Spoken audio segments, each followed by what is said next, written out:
അമേരിക്കയുടെ quarter 1 GDP growth data മോശമായതിനെ തുടർന്ന് കഴിഞ്ഞ ദിവസം അമേരിക്കൻ ഇൻഡെക്സുകൾ നെഗറ്റീവ് സൈഡിൽ ക്ലോസിംഗ് നൽകി. ഡോ ജോൺസ് 0.93%, S&P 0.46%, നാസ്ഡാക്ക് 0.64% ഇടിഞ്ഞു. ക്വാർട്ടർ 1 GDP ഗ്രോത്ത് ഡേറ്റ പുറത്തു വരുന്നതിന് മുന്നോടിയായി തന്നെ ഗ്ലോബൽ മാർക്കറ്റിൽ വീക്ക്നെസ് പ്രകടമായിരുന്നു. ഡാക്സ്, CSE പോലുള്ള ഇൻഡെക്സുകൾ നെഗറ്റീവ് സൈഡിൽ ക്ലോസിംഗ് നൽകുകയും എൻ്റയർ ഏഷ്യൻ മാർക്കറ്റിൽ വീക്ക്നെസ് കാണാൻ സാധിക്കുകയും ചെയ്തു.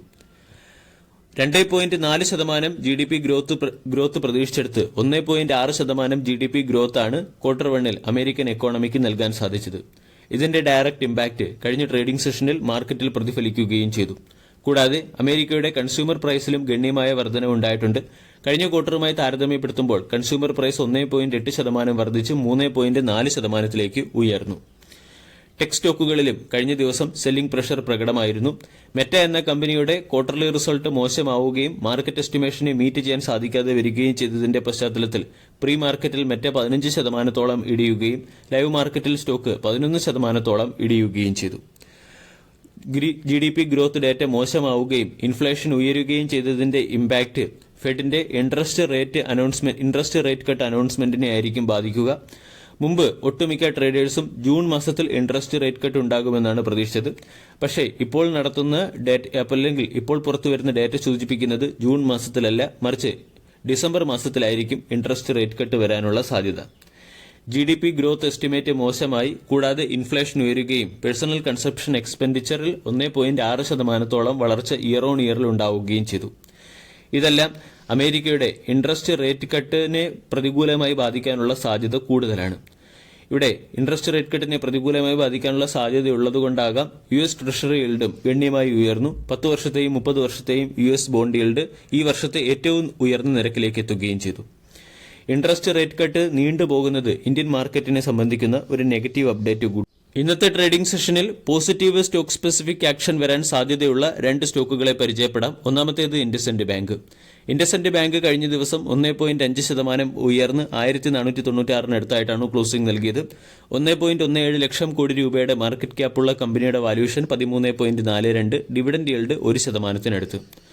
ഇൻഡസ്ഇൻഡ് ബാങ്ക് മികച്ച ക്വാർട്ടർലി റിസൾട്ട് പുറത്തുവിട്ടു.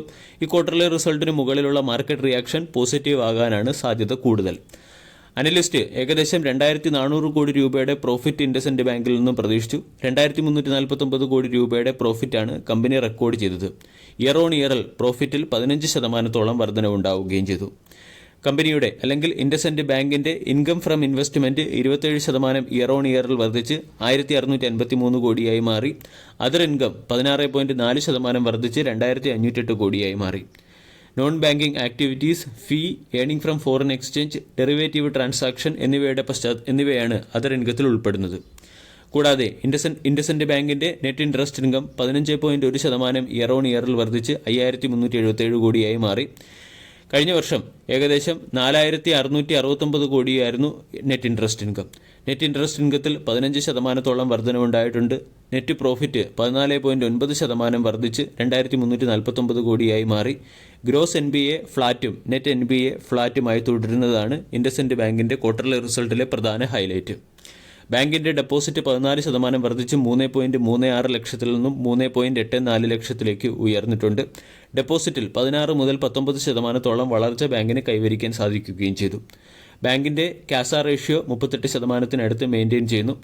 കറണ്ട് അക്കൗണ്ട് ഡെപ്പോസിറ്റ് 46,989 കോടിയും സേവിങ്സ് അക്കൗണ്ട് ഡെപ്പോസിറ്റ് 98,676 കോടിയുമായി രേഖപ്പെടുത്തിയിട്ടുണ്ട്. ക്യാപിറ്റൽ അഡിക്വസി റേഷ്യോയും ഇംപ്രൂവ് ആകുന്നുണ്ട്. കൂടാതെ ടോട്ടൽ അഡ്വാൻസ് 18% വർദ്ധിച്ച് 2.89 ലക്ഷം കോടിയിൽ നിന്നും 3.43 ലക്ഷം കോടിയായി മാറിയിട്ടുണ്ട്. പ്രൊവിഷൻ 13%-ഓളം ഡൗൺ ചെയ്തിട്ടുണ്ട്. കൂടാതെ ബാങ്കിന്റെ നെറ്റ്വർക്കിലും എക്സ്പാൻഷൻ കാണാൻ സാധിക്കും. 3500-ഓളം ബ്രാഞ്ചുകളാണ് കഴിഞ്ഞ 2 വർഷത്തിനുള്ളിൽ ഇൻഡസ്ഇൻഡ് ബാങ്ക് ഓപ്പൺ ചെയ്തത്. ഇൻഡസ്ഇൻഡ് ബാങ്കിന്റെ ക്യാപിറ്റൽ അഡിക്വസി റേഷ്യോ 17.86%-ൽ നിന്നും 17.23%-ലേക്ക് ഇടിഞ്ഞിട്ടുണ്ട്. IndusInd bank decent quarterly result കാഴ്ചവെച്ചു. സ്റ്റോക്ക് കുറച്ച് നാളുകളായി ഒരു പ്രത്യേക റേഞ്ചിനുള്ളിൽ കൺസോളിഡേറ്റ് ചെയ്യുകയാണ്.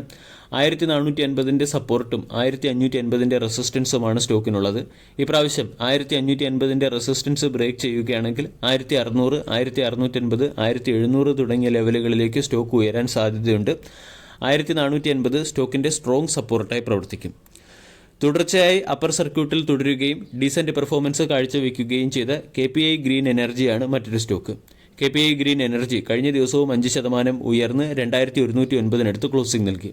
12,000 കോടി രൂപയുടെ മാർക്കറ്റ് ക്യാപ്പുള്ള കമ്പനിയുടെ valuation 76.52, dividend yield 0.02%, 52 week high 2109, stock 52 week ഹൈക്ക് അടുത്ത് ട്രേഡ് ചെയ്യുന്നു. KPI ഗ്രീൻ എനർജിയുടെ ക്വാർട്ടർലി റിസൾട്ട് മികച്ചതാണ്. നെറ്റ് പ്രോഫിറ്റ് ഇയർ ഓൺ ഇയറിൽ 36% വർദ്ധിച്ച് 43 കോടിയായി മാറി. കഴിഞ്ഞ വർഷം 31 കോടിയുടെ നെറ്റ് പ്രോഫിറ്റ് ആയിരുന്നു KPI ഗ്രീൻ എനർജി നേടിയത്.